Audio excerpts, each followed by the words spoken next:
salud, dinero y amor. Todo pasa por ahí. Y lo prometido es deuda. El día de hoy, esta noche, lunes 3 de octubre, nos da muchísimo gusto hacer aquí un pócar de ases con el señor Francisco Gil Díaz. ¿Quién no lo conoce? Es toda una institución tanto en el sector telecomunicaciones como en el sector público financiero. Una trayectoria verdaderamente impecable, larga, muy productiva, muy larga. Eso es cierto.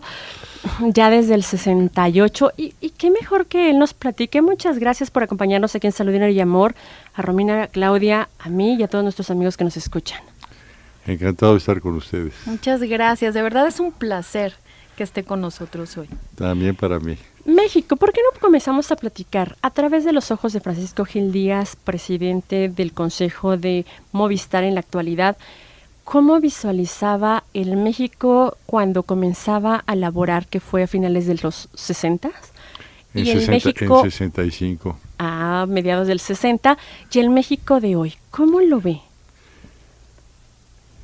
Nada más quiero empezar aclarando que ya no soy presidente de Telefónica, estoy en el Consejo y estoy presidiendo ahora otra compañía española que tiene el nombre de Avancia, que es la filial de ACS, una compañía constructora importante con una presencia internacional bastante extensa. Déjame pensar cómo te puedo contestar esa pregunta. Empezaba yo a trabajar en Banco de México, me invitó uno de mis maestros en el ITAM, Leopoldo Solís, que fue pues el gran impulso inicial para mi carrera y no solo al principio sino también más tarde. Y pues era un México estable, la inflación era muy baja, seguro, no teníamos las preocupaciones que tenemos hoy por la criminalidad que pues se siente pues prácticamente en cualquier parte de la República. Creo que el único lugar más o menos tranquilo o muy tranquilo es Yucatán. También era una economía que crecía muy rápido. Estaba yo pues apenas en el cuarto año de la carrera, de manera que pues la percepción que te pueda yo dar de mis o los recuerdos que pueda yo tener no pueden ser demasiado complejos o que te diría recuerdos que abarquen muchas dimensiones de la sociedad en aquella época. Era yo muy joven, pero ese era el México de aquel entonces, que de una situación política, económica y también de seguridad pues mucho más estables de lo que estamos viviendo hoy. ¿El México de hoy qué le parece? Pues un México lleno de oportunidades. Lo que está sucediendo es que se están abriendo muchas puertas.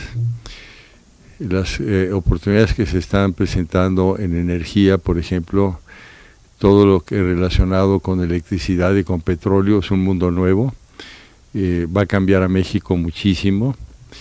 Las oportunidades que todavía no estamos viendo en telecomunicaciones, que ojalá en algún momento se presenten con los cambios que nos están haciendo falta, pues también van a abrir un campo importante. De manera que es un México que está transformándose muchísimo. Los cambios que se dieron con el Tratado de Libre Comercio y los otros tratados que se han celebrado le han dado a México una presencia internacional que en aquella época, cuando te referías a cuando empecé yo a trabajar, no teníamos. Éramos una economía bastante cerrada.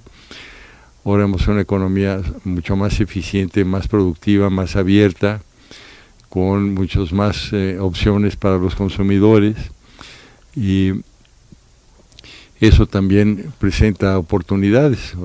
Si se lleva a cabo este nuevo tratado que se está en este momento procesando, el del Transpacífico, pues más oportunidades habrá para nuestros productores para exportar y más oportunidades también para nuestros consumidores, porque el abanico de productos y de servicios que la apertura permite pues es inmenso.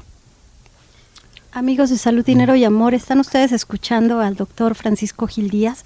Él fue secretario de Hacienda y uno de los funcionarios que le ha aportado al país mayor estabilidad en un periodo clave. Doctor, Milton Friedman, Keynes, todos estos ideólogos de las teorías económicas que hablaban desde el neoliberalismo, hablaban del dejar hacer, dejar pasar, pero también hablaban de la intervención del Estado.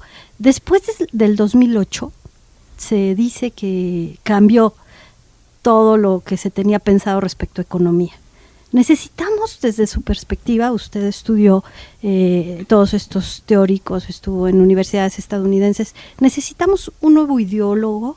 ¿Se necesita un nuevo modelo? ¿Qué está pasando ahora con la economía? Qué pregunta, qué bárbaro. Para un libro, ¿verdad? Va a escribir un libro, ¿verdad, doctor? Posiblemente se ha interpretado mal lo que ocurrió en el 2008 y no hay la crisis que se dice que se está planteando alrededor del pensamiento económico.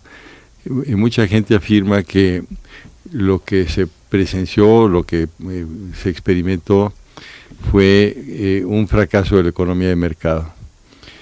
Y yo lo veo exactamente al revés. A mí me parece que lo que se vio fue el resultado de políticas públicas mal orientadas. Se dio una concatenación de errores de políticas públicas que no tienen que ver ni siquiera con un enfoque ideológico, sino con una política demasiado ambiciosa e irresponsable de promover la construcción y la adquisición de viviendas en los Estados Unidos.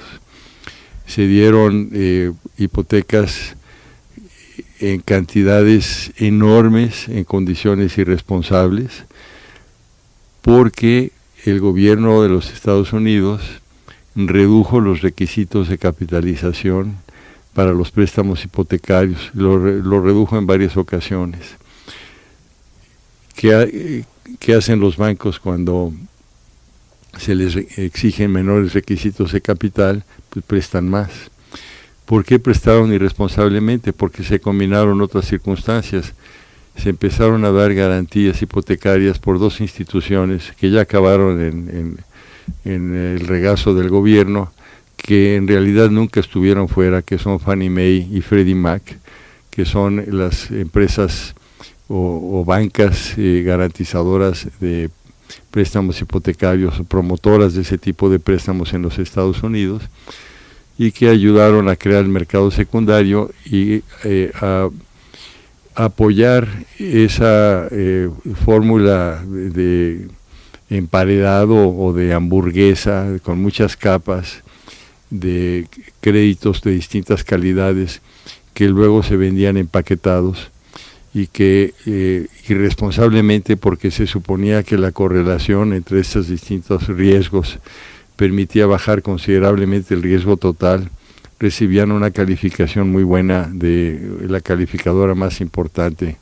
que era AIG, como aseguradora, y las calificadoras que al tener de AIG esta aseguradora, este respaldo, pues le daban una calificación la máxima en cuanto a calidad, y eso permitía que los bancos se hayan convertido en generadores de hipotecas que vendían al mercado, que se empaquetaban en esta forma y que acabaron en una situación verdaderamente increíble en cuanto a la ligereza con que se estaban otorgando estas hipotecas, porque como supuestamente todo se combinaba para bajar los riesgos, había hipotecas que se otorgaban a personas que no tenían ni trabajo, ni tenían activos con que dar un colateral de los préstamos. Decían que se trataba de créditos ninja, que viene siendo una forma de abreviar no income, no job, no asset, ¿no? Imagínate, no tienes ingresos de ningún tipo, no tienes trabajo y no tienes activos. Y así daban los créditos. Y los daban así por estas razones que te acabo de mencionar, hasta que esto estalló. Entonces se combinó algo que no tiene que ver con la economía de mercado, sino con una combinación de políticas públicas irresponsables que dieron lugar a una expansión desmedida del crédito y que a la hora que la burbuja estalló, pues provocó todos estos efectos recesivos en la economía de Estados Unidos y en la economía mundial. Yo quiero continuar con este tema.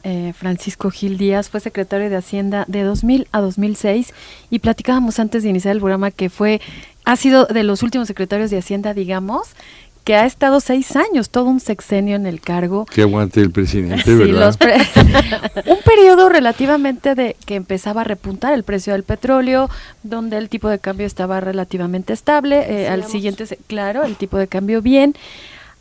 Hay un debate, Francisco Gil Díaz, en este momento respecto a que unos dicen que la situación de México actual se debe a factores externos y otros ya empiezan a decir ya con más fuerza que son factores internos los que están generando un poco este tema del tipo de cambio, este tema de la deuda. ¿Son internos o externos? Pues es una combinación. El propio secretario Videgaray lo dijo. Él en algún momento planteó la necesidad de hacer un recorte importante en el presupuesto y detener el aumento de la deuda. Lo dijo también el gobernador del Banco de México, Agustín Carstens. Lo sigue reafirmando el actual secretario de Hacienda, José Antonio Meade. O sea, hay un elemento interno que el propio gobierno ha reconocido y que, pues yo pienso, la mayor parte de los analistas lo hacen también. Pero sin duda tenemos un impacto externo considerable. Es una combinación que se nos ha venido encima de caída en la producción petrolera, en los precios del petróleo, y a esto hay que sumarle recientemente pues la posibilidad, Dios no lo quiera, de que este personaje tan extraño, por Dios, Trump pudiera llegar a ser presidente de los Estados Unidos. ¿Ves focos rojos? ¿Cuáles son los focos rojos que como especialista en todo esto visualizas? ¿Y cuáles son los focos verdes por los cuales deberíamos de sentirnos tranquilos? Creo que los rojos pues son los que acabo de mencionar. Dentro de ellos ya se ven algunas luces al final del túnel, pero no es un tren que viene en sentido contrario. ¡Qué bueno! ¿Y cuáles son estas luces? Porque mira, el precio del petróleo se está reafirmando. Okay.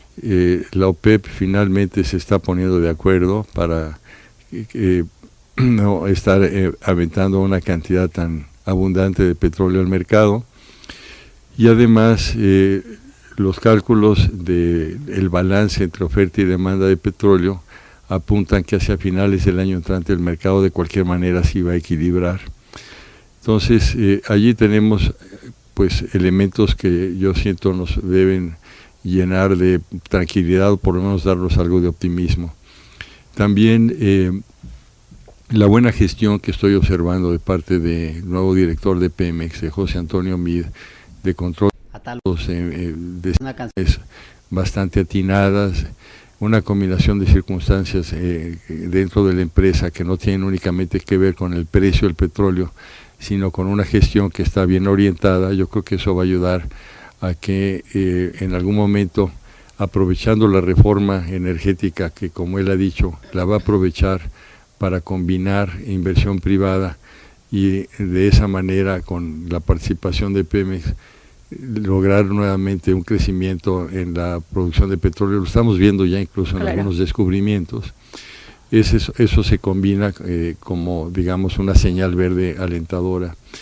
Luego, el hecho de que el gobierno esté tomando el toro por los cuernos en materia presupuestaria, pues también es alentador. Estamos viendo que México, dentro de este entorno internacional que es bastante convulso, sigue siendo un país estable económicamente. No estamos viendo que la inflación se nos dispare, no estamos tampoco con una caída en la producción. Las exportaciones se están volviendo a repuntar. ¿Y la carrera del 2018 no preocupa, no debería de preocuparnos? Siempre las elecciones son motivo de interés, por supuesto.